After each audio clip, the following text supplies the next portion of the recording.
Recording, you guys need to settle down. Your phone should be zipped up, you should be put away, and your conversation should be finished up. Perfect. All right, good deal. So today's plan, I'm going to walk you guys through assignment 5.1 and show you how to use the new root folder method that I have kind of laid out in general here. The new thing we're going to try. We're going to talk about float. We're going to talk about ways to change your list items. And we're going to also talk about CSS background images. So the PowerPoint that we did on Monday is available since we made it through the whole thing. And you guys can also just reference it throughout the week. That's part of the things that I'm wanting to change up, is giving you guys a kind of an outline of the notes throughout the week so that you can follow them and check back on them. Kai, what's up? Is it colon? Technically, you can follow along, but We have to? you should. Yeah. Okay. And then you'll get some work time. I'll be able to check and make sure that everything is good there. Okay, so in VS Code, we have that new root folder. This was just the other project I was working on in second period. But we have that Unit 5 root folder. Oh my, get out of there.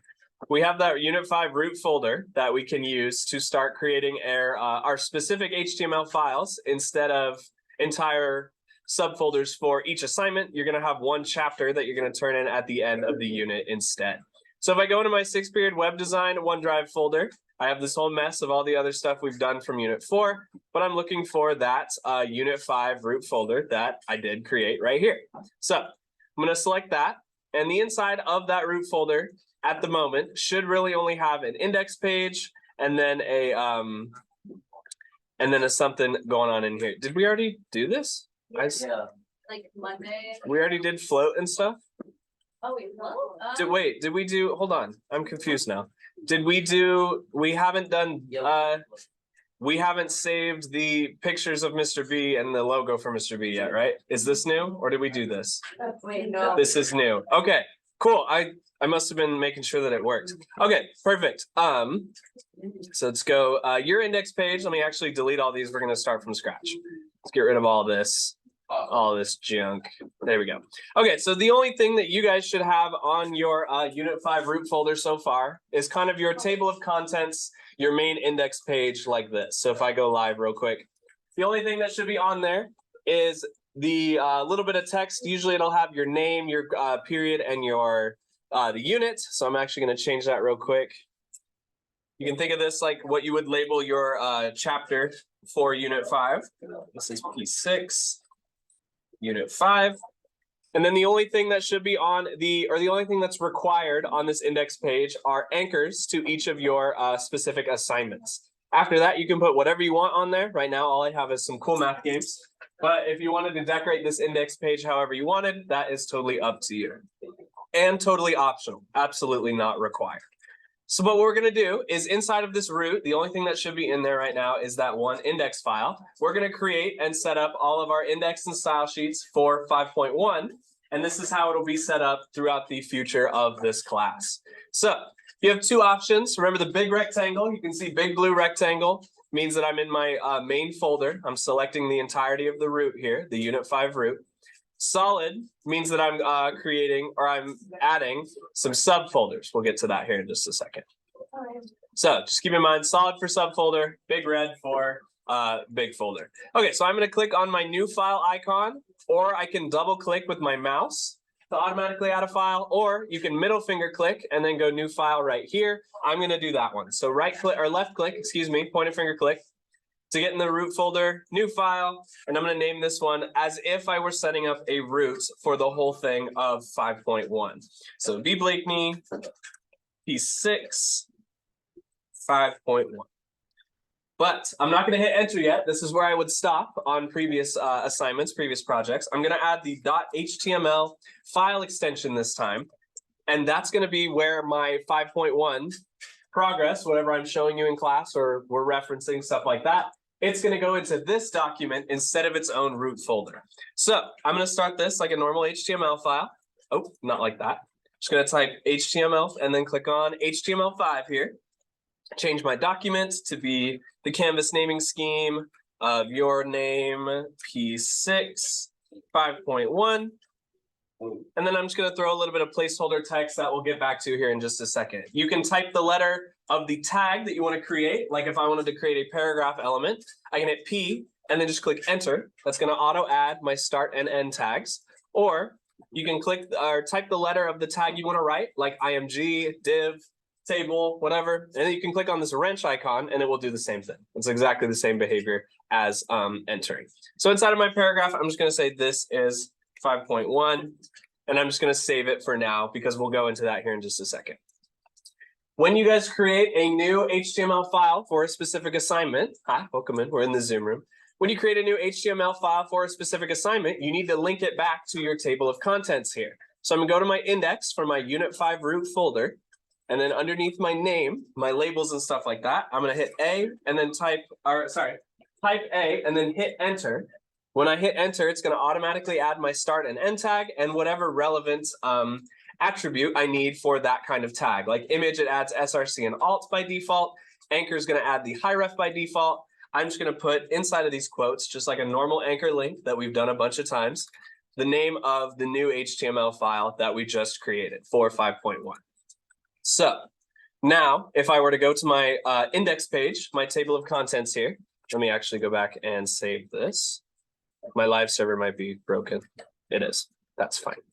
Okay, let me go live once more. So when I go live on my index page, why is it not working? I'm forgetting content inside of my anchor tag. So yeah, when you want to make an element, make sure you have the start tag, the end tag, and whatever content you need to actually make it happen in the middle. So that's why mine wasn't working. I'm gonna add a 5.1 in between my start and end tags here. Now if I go back to my index, there it is. When I click on 5.1, it's gonna take me to the assignment that we're about to do. Assignment 5.1 right here.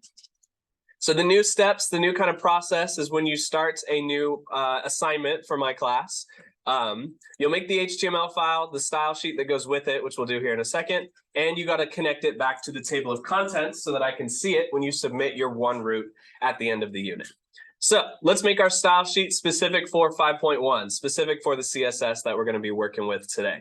So I'm going to click on my style subfolder. You know it's clicked when it's solid for subfolder. Right click and go new file. And then I'm just going to call it 5.1 style.css. Okay, it's nested inside of that subfolder. And now I need to link it to my 5.1 HTML. I'm going to go to the end of line number 6 here. You can just type the letters LINK to create a Zelda link. And then when you hit enter, it will automatically add that REL style sheet and that href. But you do still need to add the type equals text / CSS. It does always need those 3 pieces in order for it to work. So we're going to start inside of our href, inside of the quotes. We're going to start with the subfolder that the file is inside of, styles, and then click on 5.1 style.css. I'm going to move my cursor right outside of the quotes here to put my TYPE equals text / CSS. And that way I have a fully functional Zelda link tag here with everything that it needs to have whatever styling we're going to put on for 5.1. This is all just pretty normal HTML setup. It's just in a little bit of a different order than perhaps what we used to. But thankfully, it is recorded, so you can see all the steps that I've taken and reference them back later on. All right, all of that setup is concluded. You guys should have your 5.1 HTML file, your 5.1 style CSS file, and it should be linked back to the index page. Those are the 3 required pieces that you guys will need to have done before you get started. So I'll give you guys a minute to finish that up. Make sure that your link tag looks like mine and that your Explorer looks kind of like mine for your version of root 5. And at 150, we'll get into the next part.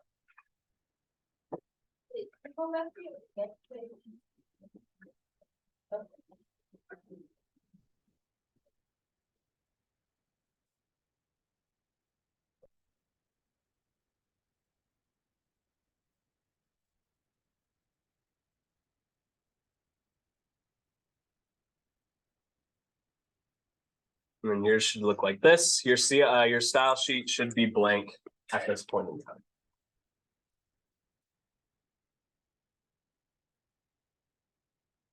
Okay, so if we go to our weekly thread, the announcement for P6 web design, There's a link right here, as well as some stuff we'll get into here in just a second for you guys' reference later on. This is assignment 5.1. So this is another contract where a client's asking you to make a specific web page with a style sheet that has 3 key bullet points that you must get on there in order for your client to be satisfied and to pay you ultimately with grades for your work. So the 3 things that are required are some of the new pieces of CSS that we're working with. You need a background image of Mr. B's teacher photo, which is provided right here for you below. You need a list of your quotes, whether that's famous or your own, if you want to come up with your own list of quotes that are numbered by Roman numerals. See, there's a little CSS, we'll talk about that. That's linked here. And also the image of Mr. B's logo, which is this B right here, floated to the right-hand side of the screen. It's a lot of CSS and it's a lot of the new stuff we haven't really seen before. Don't freak out, I'm gonna walk you through it. Let's focus one thing at a time on background image. So background image, first we actually have to have an image that we're going to assign to the background. In order to do that, the client's provided you the image they want. You can just right click on this picture and save the image as, but you want to make sure that it goes to the correct spot. So I'm going to go, when my file explorer opens up, I'm not just going to click save immediately on what first happens. I'm going to go to 6th period web design, and then I'm going to go into here into unit 5. Right here, I have 2 subfolders inside of my unit 5 root that everything's going to be contained in for this unit. I have SRC and I have styles. Inside of SRC, I have the Cool Math Games PNG. It's just hanging out there. You have a couple options here. You can create a folder for images specifically if you're going to have a lot of different file types inside of your unit 5. Thinking ahead, we're just going to stick with images for the purpose of class. But when you're outside of class doing this on your own time, you can organize them by file type. You can organize them by specific page. So I'm going to delete this actually. Get rid of that. You can organize them by specific page, like you could have SRC for 5.1, which is what I'm going to do to keep everything organized and consistent. Or you can just dump it all into the SRC folder and figure it out later. All are totally viable options. And whatever works best for you is what's going to work best for you. I'm going to go 5.1 so that I know these images are relevant to only the index page on 5.1.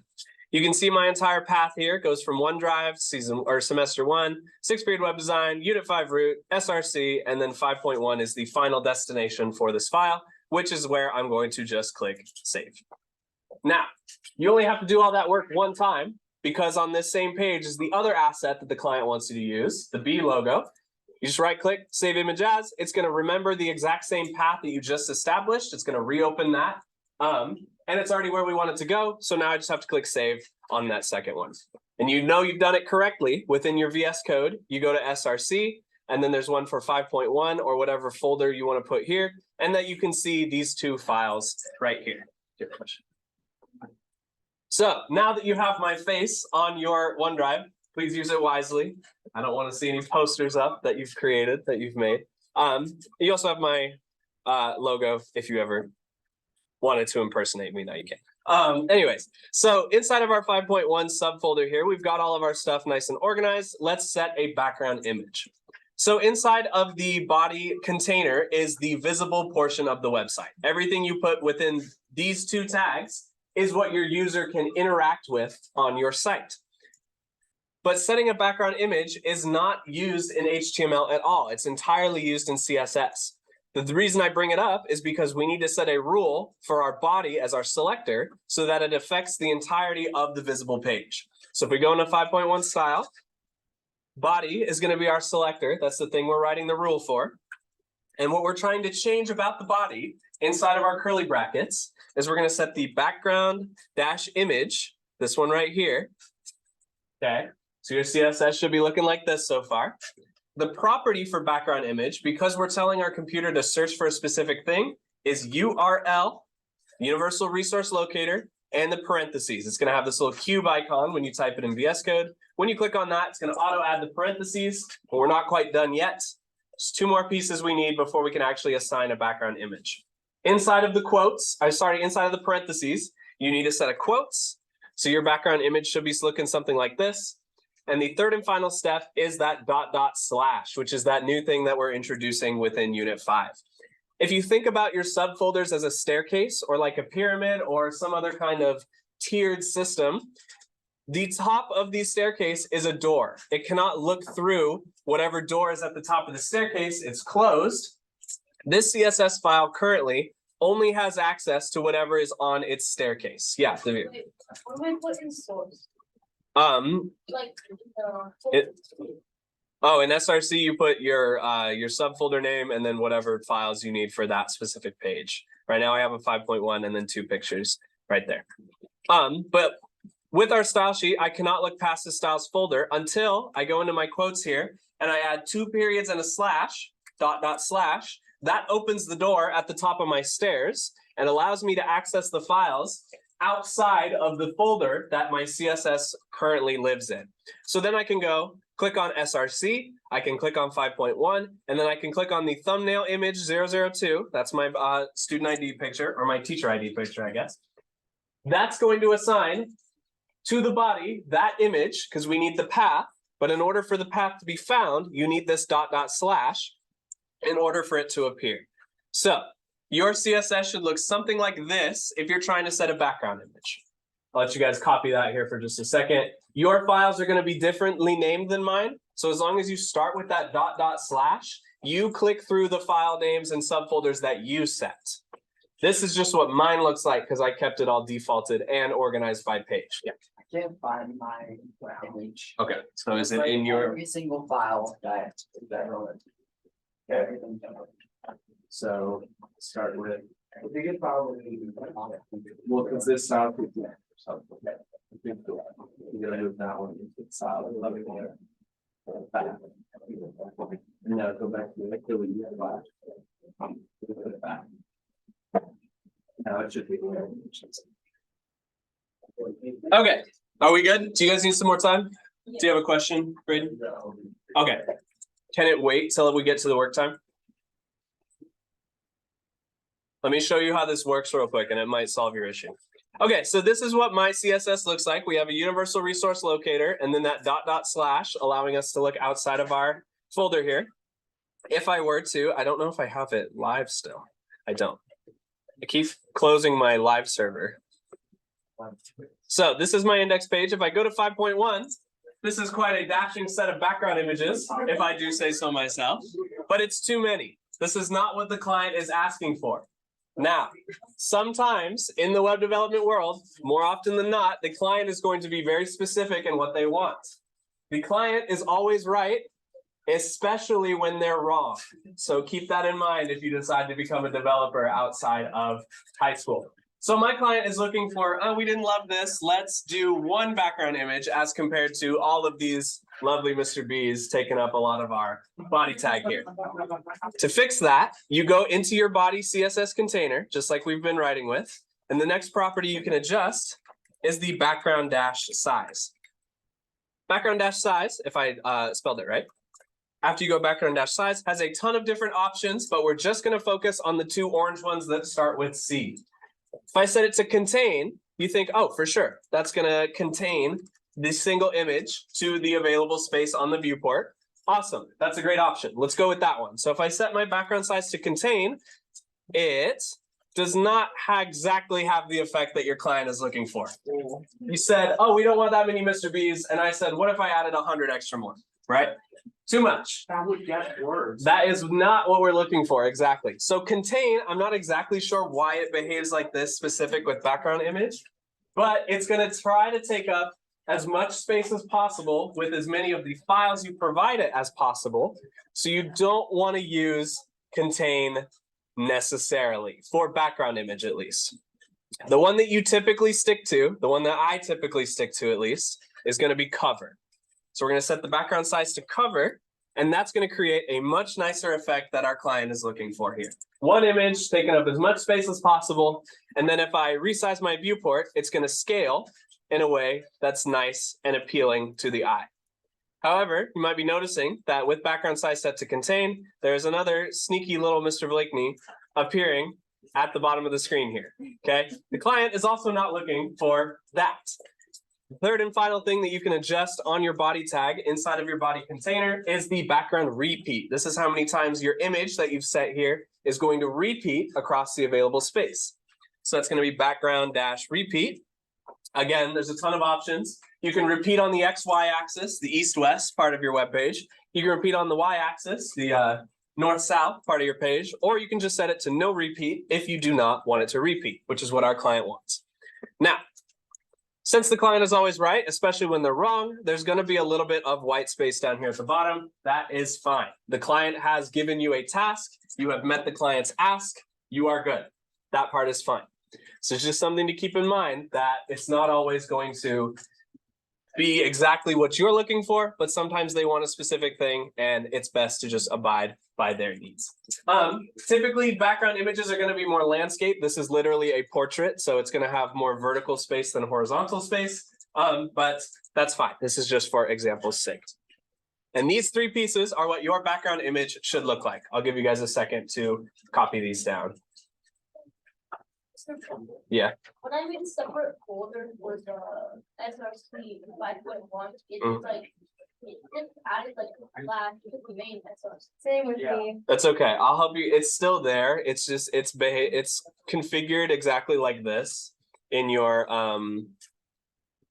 file explorer. So if I go to 6th period web design and then I go to unit 5, it looks like this. It's just in the VS Code, it looks a little different. I'll be able to help you guys during the work time, but we got to get through this because I only have so many Zoom minutes. Okay, so your body should look like this. I'll help you with it during the work time today. Don't stress.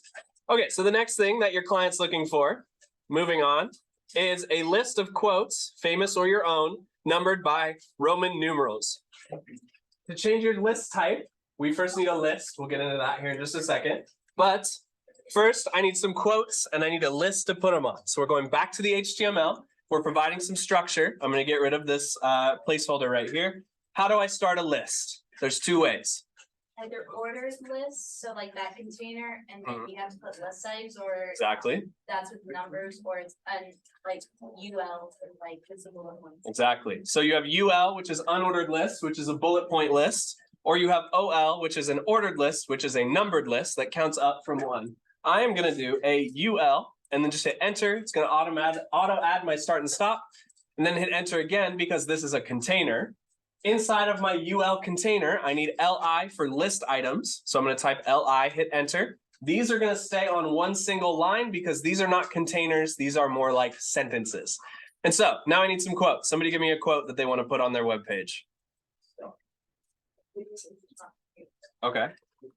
To be or not to be is a classic. Every class has said that so far. So Shakespeare. What else you got? I'm going to add another list item by typing LI and then hitting enter.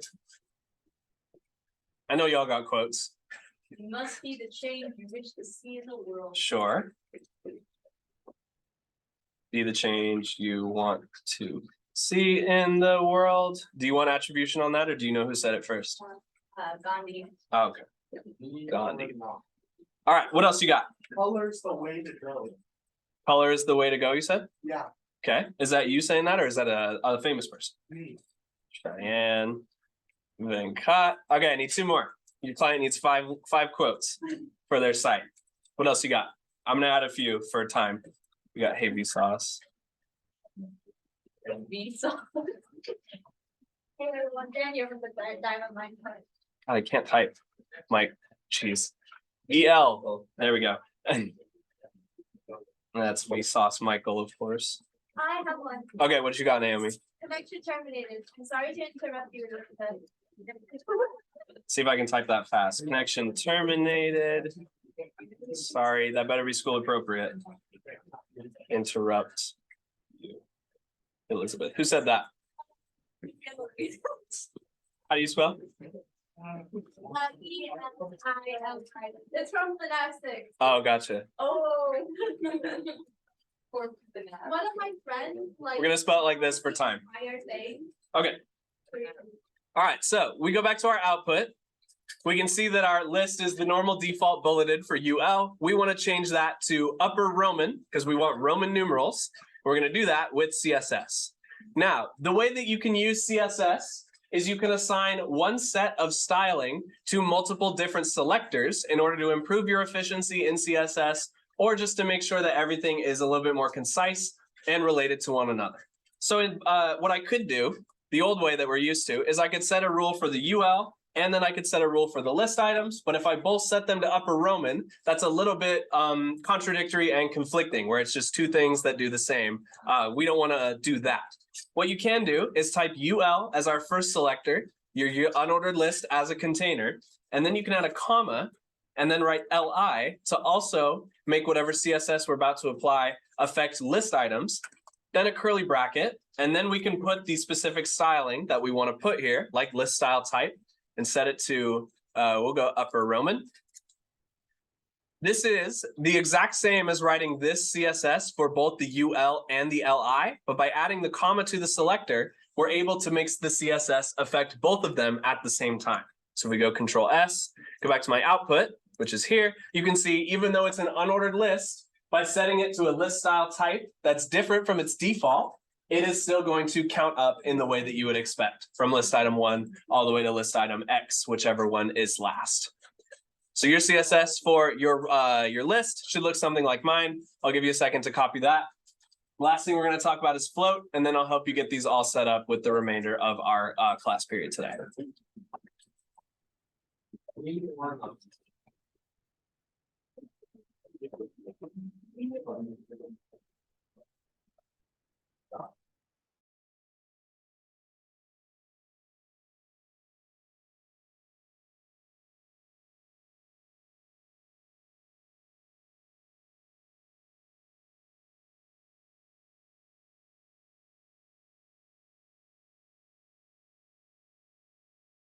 If you need the HTML, it looks like this.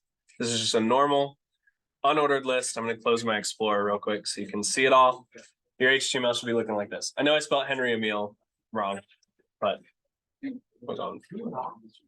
Okay, the last thing that your client is looking for, we have checked off 2 of our boxes here. If we go back to our contract, we have our background image, our lovely suave background image here. And we have a list of our quotes by Roman numerals. Now we need to talk about the logo floated to the right-hand side of the screen. So first, before we do anything, we need some structure to style. We need to add the actual logo into our HTML. In the back, let's quiet down, please. So the same way that I've typed UL, hit enter, H1, hit enter, paragraph, hit enter, I can type IMG, hit enter. And that's going to auto add the 2 pieces that I need for my image tag, which is a source and some alt text. What you can also do is add classes in this stage without having to write a whole new class rule. So if I want my class, remember I want the name to kind of outline what the function is. If I go IMG, it's the tag I'm trying to write, followed by a period, followed by the name of the class I want to establish, float right, for example. When I hit enter, it will automatically add that class attribute inside of my line here, as well as whatever else I need for my image to be functional. So an image, we need a source. We're always going to start with the subfolder first. Mine's called SRC, and then it's called 5.1. And then the my logo is BPNG asset number 4. Click on that. Inside the alt text, I'm going to say B logo or whatever you want to put your alt text describing the image as. And then we're going to leave the class set to float right. So image is an auto closing tag. Remember, it's a void tag. You don't need an end tag. You just need the start, but you do need an SRC. You do need some alt text, and you also need a float right class. The SRC too? Would you use the SRC too? You set it to whatever wherever you saved your BPNG asset in your root. This is just what mine looks like. You can see here. So if we go back to our HTML, now my B logo is appearing on the screen just in the normal document flow. Before we get this floated, this text is a tiny bit hard to read with the black on the blue background, especially if I resize here, it gets lost in the hat. So I'm gonna go, we got 10 minutes left, perfect. Okay, I'm gonna go into my body tag, pre-existing with all of my background image stuff, and I'm just gonna add a very quick color of white. It's gonna make it a little bit easier to see, and that's going to affect every text-based element on my screen here. So if you're finding yours hard to see, try changing the color to white. It might make it pop off the background a little bit more. So with if we go back to our HTML, we have this image with a source, an alt text, and a class of float right. But now we need to actually make it float to the right-hand side of the screen. So back in your 5.1 CSS, you're going to write a rule for either the class of float right, if you're expecting to add more things to this class later on, or you can make it more specific to just the logo with image.floatRight, because that's relevant to classes. All classes have periods. and then a curly bracket inside of here. With the class of float right, this gives us kind of a template for what our CSS is supposed to look like, because the property is float, and the value, you're never gonna guess, is right. And then a curly, or you got your colon and your semicolon, just like that. What this does, what float does, is in essence, two main things. It's gonna remove that element from the document flow, which means it's gonna get ignored by other positioning data. And it's also going to attach it, in essence, to whatever side of the screen you set the float to. So watch, if I resize my viewport here, I'm actually going to go in and make my image a little smaller because I forget how large it is. So I'm just going to add a quick width of 50% to that, so it's half size. Okay, so if we go back to my output, you can see my logo is attached to that right-hand side of the screen. Oops, close out of here. There we go. Attached to that right-hand side of the screen. However, since it's ignored by the document flow, the other main thing that float does is make things flex around it. It makes things adjust depending on where it is in the flow, or in the document order, I mean. So if I were to take my line 18 here, click on it, hold Control and press X. Oh, I think I copied it right there. Control X and go above my unordered list. So right here on line 11, delete this empty line. Not much is really going to change. Besides the fact that when I move my B logo over, when I resize my viewport, you can see that the unordered list is now flexing around whatever element I have assigned to float. And that's one of the best uses of it. Float, in essence, whatever you assign a float to, it kind of turns the entire HTML document as if you were looking over a puddle or you're looking over a pool. And the thing that's set to float is just floating on top of it. It's going to have other stuff move around it and make space while being attached to whatever side you assign the float to. And there's a video in our agenda here. Oops, that's the assignment. There's a video in the agenda here that explains float in another way if you're still curious how it works. But the CSS gist is that it should look like this, specific to image.floatRect. There's one more thing I want to show y'all while we have 6 minutes left here. Once I show you this, I'll leave the two HTML and CSS so you can make sure that it's correct. But you can also use background image for a specific element. Like if I had a div dot, I don't know, box here, hit enter, it's going to auto add that class just like it did on the image. This is my div box, right? I'm going to do some quick styling to make sure that that is visible on screen. Div.box, curly bracket, set a quick width of 100 pixels, set a quick height of 300 pixels, and we'll add a little solid black border on there for good measure. 1px solid black border, like, oh, goodness. If I could type it all, that would be swell. Solid black border, just like this. So if we go back to our output, you can see that this div box has appeared. I can copy and paste my background image rule because we already have this path set up and it's all relative to this root folder. I can go into my div box, hit enter and Control V, and it's going to assign that image to also take up the background of this div box. So, but I can't really see it. So if I increase these by a little bit, just go 100 pixels on each of them. Now I'm starting to peek out a little bit more.